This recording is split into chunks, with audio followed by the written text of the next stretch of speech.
মিঠা কথাৰে মন উপচাই লাজুকী চাহনিৰে ব্যথা পাহৰাই হৃদয়লৈ অহা যোৱা কৰা সঘনাই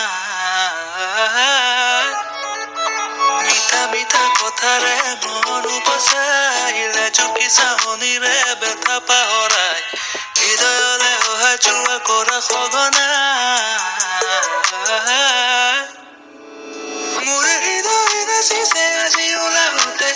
বিচাৰে তোমাক সদায় কাষৰতে মতলীয়াই মন আজি তোমাতে মগন প্ৰতিনিশা ভাবে তোমাৰ কথাকে মোৰ হৃদয় নাচিছে আজি ওলাওঁতে বিচাৰে তোমাক সদায় কাষৰতে মতলীয়াই মন আজি তোমাতে মগন প্ৰতিনিশা ভাবে তোমাৰ কথাকে